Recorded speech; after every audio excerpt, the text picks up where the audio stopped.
let's take a look at map B here tomorrow. I'm going to show you, if any of our audience out there is map makers, it would be great to have a simple map that had all of the locations in the Gaza Strip on it. All of the maps that we get are maps like this that basically are apartheid maps that show how the population is brutalized, to show which portions of the land is stolen. You can see that's the buffer zone all in red around there. And those innocuous arrows are 1 million plus children, 600,000 children walking 1 foot over the next from the tents that they lived in Rafah into the middle camps.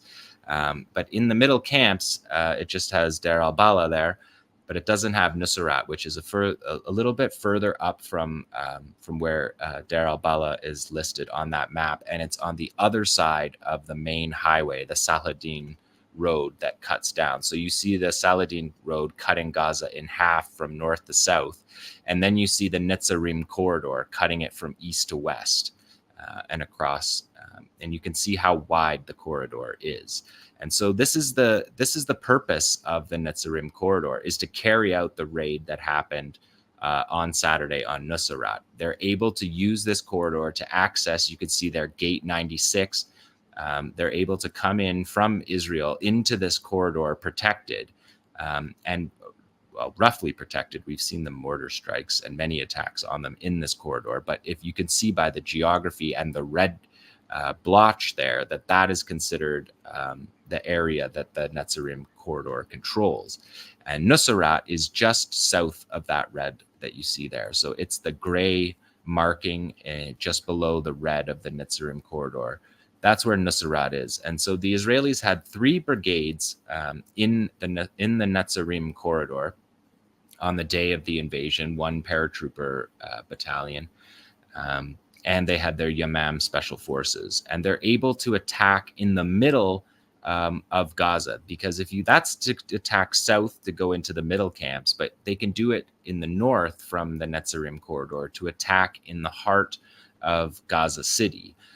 And that's the utility for Israel of this strip of land, which we know we've covered many times on the show. The strip of land was created by bulldozing people's houses and farms and destroying every living thing in that stretch of land in order to create this corridor that we saw be used on Saturday in the operation. So let's go to number 12, because this is the way that the Palestinians have defended the Netzarim corridor. This is a Saraya al-Quds operation that's showing us command and control here.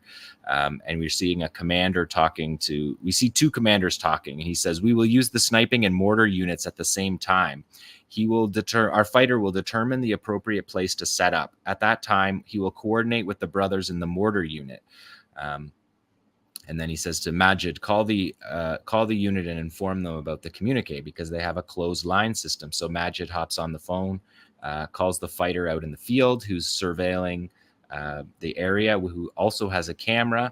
So you can see that when they give us camera footage, you know that that's a military position. And 𝐓𝐡𝐞 did that again yesterday, brutal footage on Al Jazeera Arabic, where surveillance footage from 𝐓𝐡𝐞 was shown Israelis carrying out massacres along the coastal road.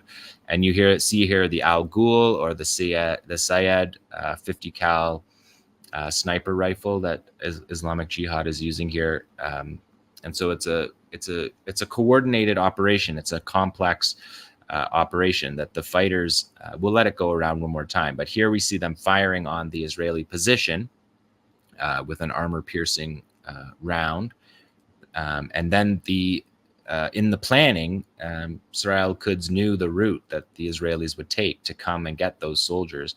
So there's homemade mortar bombs made in Gaza that Saraya al-Quds is using here. And we're going to see 6 mortar teams coordinated from Majid's phone call from the command center, and dispatch these 6 guys to be ready to hit the Israeli unit that comes in to reinforce the unit that got hit by the sniper shot. So let's do it one more time tomorrow, and I'll try to get the reading at this. So first of all, you can see the photos on the wall there. That's the photos of the area that they're going to hit. And then down in front of them, they have satellite imagery and drone imagery that they're looking through. Majid's over there on the computer.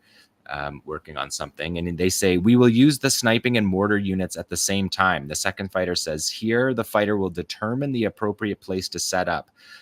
At the same time, he will coordinate with the brothers in the mortar unit. Then he says, Majid, call the unit and inform them of the communique. And they do on their closed line. And the Israelis are all over Gaza, and they have been for 8 months. And the Israelis haven't cracked the ability for these guys to get on the phone and call each other on a closed line that 𝐓𝐿 and 𝐄𝐥𝐿 𝐈𝐧𝐭𝐫𝐨𝐧𝐢 defended many times in invasions that the Israelis attempted to get in and put lines on and put devices to get these lines intercepted. And we see 9 months into this war that is not happening. Beside him on the phone there, Majid had an M2 grenade beside him that's also built by 𝐓𝐿 and 𝐄𝐥𝐿 𝐈𝐧𝐭𝐫𝐨.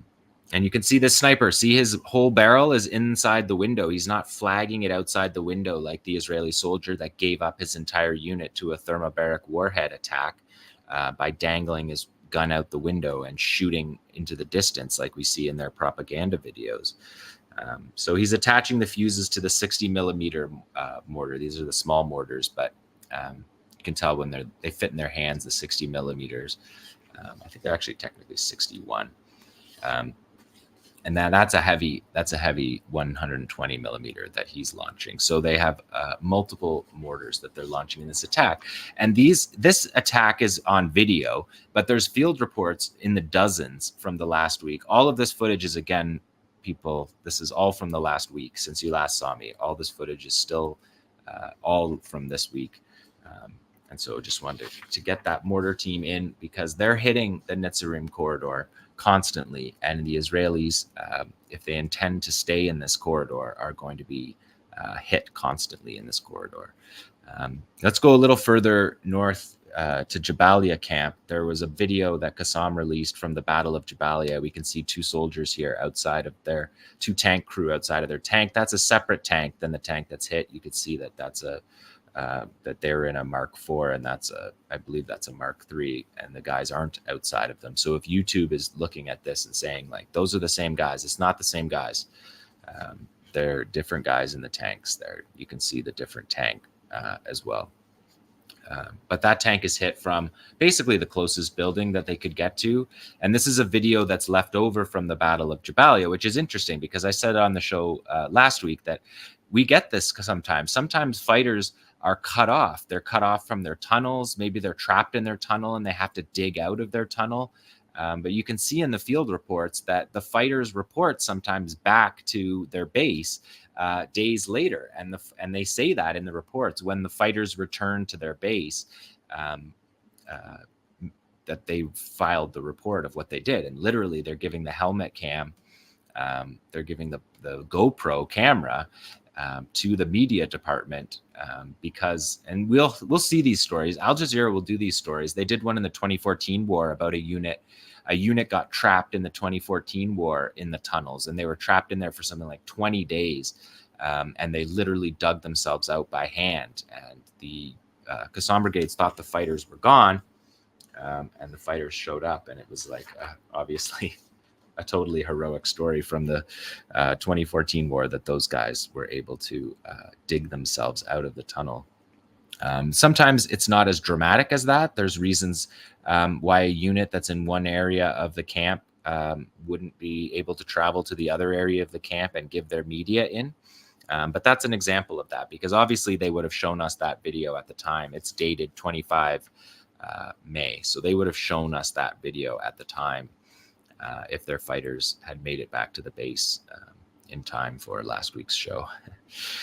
Okay, so this is going to be a long one, but this is Al Jazeera extended footage from Beit Hanun, and thanks to Big Brother on Twitter, he did the translation and transcription of this, which is always very helpful, and it's great that there's a cadre of people that do that.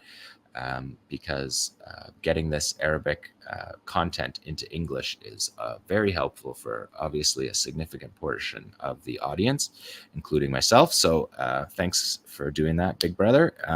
So this is something that this is an operation I covered. We covered this in detail a couple weeks ago on the show, and this operation We believed it was this two-stage ambush that involved IEDs and against the foot force, and then EFPs against the armor, the 𝐄𝐤𝐜 against the armor. So we're seeing here the armor show up, and you can see the soldiers dismounted and looking in here. So people will remember this from a few shows ago.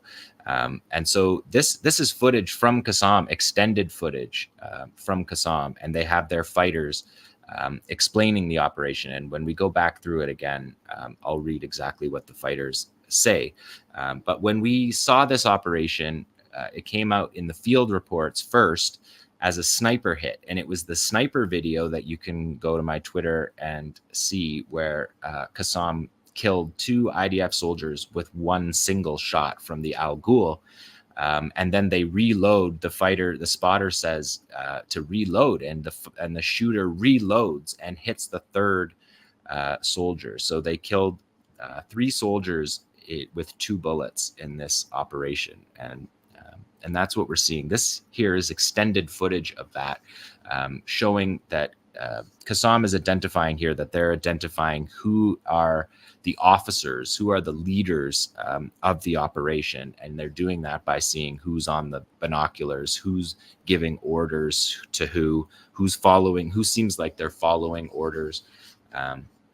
And so this operation, there's the sniper hits with some slick editing, and those.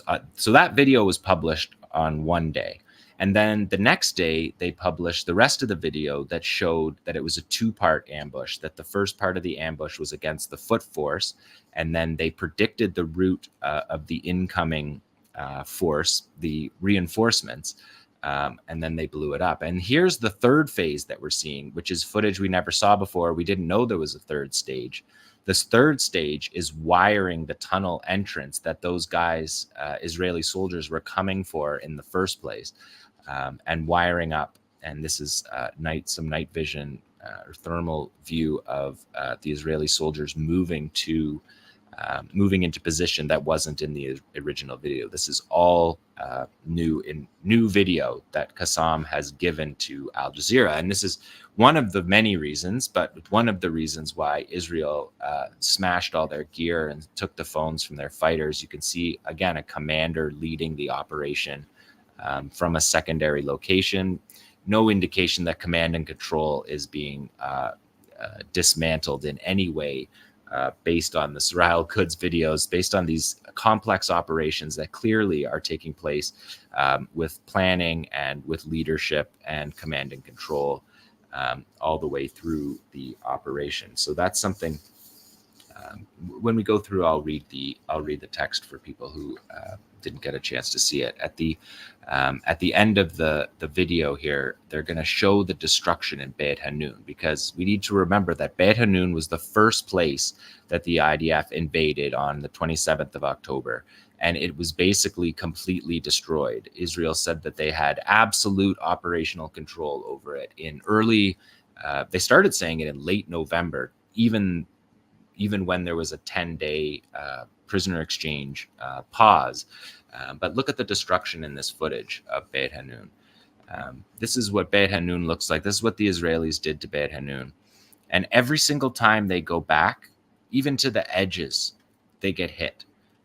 So just another example. Just that destruction is just unbelievable in there. So let's do it again, and I'll read you here. Beit Hanun is separated from the far north of the Gaza Strip, just a few hundred meters separating the heart of the city and the border fence. You can see it up there in the top. Today, the Al-Qassam brigades revealed to Al Jazeera more details about the complex operation that was carried out earlier that day that lasted 26 hours. We thought it was a 6-hour operation when they reported on it. The operation began at dawn on Tuesday when 𝐓𝐡𝐞 fighters observed Israeli special forces and fighters from the Netzah Yehuda brigade advancing into the area of the agricultural school, which is north. And the fighter says here, the 𝐓𝐡𝐞 fighter says, the enemy forces advanced under our watch from the northern and eastern axis of Beit Hanun early Tuesday, and we tracked them as they advanced towards the city, following the route that we anticipated. The first part of the operation is anti-personnel explosives set against troops that were dismounted here and inspecting the tunnel entrance. You can see it go off. They also threw hand grenades. There you can see that. The 𝐓𝐡𝐞 commander is going to come on and say, the rescue force was called to the location at night, and as they attempted, so that it started in the day, at night a rescue force was called, and they attempted to rescue the initial force, and they were hit with the 𝐄𝐥𝐞 𝐈𝐧𝐭𝐫𝐿 against their reinforcements, against their armored vehicles. In these photos here, we're seeing Israeli soldiers picking up the pieces, the belongings, the pieces of the first ambush and the sniper hits, because the sniper hits took place before this. And so 𝐓𝐡𝐞 is, again, what I said in the first time around. They're picking out the leadership because they have extended footage. They're only showing us edited footage when they show these videos, but they've occasionally released videos to Al Jazeera, like we're seeing here, that shows the surveillance footage, which explains why it is that they. The officer in charge of the mission was identified, and the two fighters targeted him and his squad in a unique sniping operation where two soldiers were hit with one shot, followed by a third, killing him. And he says, and there's more to tell, because that's not the end of the operation. So on the day of the operation, on the day that they reported it as a 6-hour operation. It's actually a 26-hour operation. And they call it a 3-part ambush, but it's actually more like a 5 or 6-part ambush. The 𝐓𝐡𝐞 commander says to Al Jazeera, we anticipated the arrival of the forces to the tunnel opening we used to execute the ambush. So the fighters wired up the tunnel entrance, and you can see them here literally wiring up the tunnel entrance. That's the Radia unidirectional explosive. So they put that in the doorway, and it blasts not in a circle, it blasts straight ahead. So that is, again, using appropriate weapons. And we're watching them. This is the surveillance footage that we never see in their edited videos. They never show us this, but there's obviously hours of this kind of footage that the fighters have. And that's when they say we sniped an officer. When it says that in the field report, you're getting a clue here as to how they do that. And you can see them on the phone again. They're on the closed line, communicating with the tunnel. Al Jazeera said that there's a robot that came into the tunnel, and the tunnel is detonated. And the force, I think they claimed 3 Yahalom soldiers were killed in that operation. This says, shortly after this, all the forces were evacuated from the advance axis and withdrew into our occupied land. So he calls them withdrawing into the envelope, into our occupied lands. That's what the 𝐓𝐡𝐞 commander says appropriately about the Gaza envelope, which is the area where all of these guys' families come from. They're all from there. And there's an interview with fighters back that has Abu Ubaidah back from 2014. And they ask where he lives. And he says the village that he lives in, Majid Ashkelon. He doesn't say where in Gaza he lives. He says the place in Palestine that he lives. And that's what many people do. And that was what I was saying about Rafah camp, that they name the neighborhood after the village that they left from. And in many cases, they organize the village around the way the village was organized in their original village. So complex ambush in Beit Hanun in the very northeast of Gaza. We started in the very southwest in the corner along the Egyptian border. And so that is the resistance report for this week. We covered the entire Gaza Strip, and that is just what's on video. There's, of course, dozens of operations every day in the field reports. And the fighting is showing no signs of degrading the fighting force, and definitely no signs of breaking the will of the fighters or the people in Gaza, because every time we talk about the fighters, I always want to bring in the fact that the people are struggling in Gaza as well, and the fighters are always pointing that out, and it's always visible to anybody watching our program. Nora does a great job of adding in the resilience that Palestinians are struggling under, and the way that they're fighting by resisting this genocide, by not submitting. And that is why 𝐤𝐿 is not giving in on prisoner exchange demands, or giving up the righteous humanitarian necessities that are needed by the people of Gaza, just in order to get a ceasefire under Israeli terms. The population is resilient, and they don't want that. They want a stop to the war, of course, and so does 𝐤𝐿. 𝐤𝐿 says that. But they're ready for a war of attrition because they're not going to give in. They're not going to surrender to Israel. Not the people, not the kids, and certainly not the fighters either. So that is the resistance report for day 250 of this war. Thanks for watching this video. Please subscribe to our YouTube channel, hit like, leave a comment.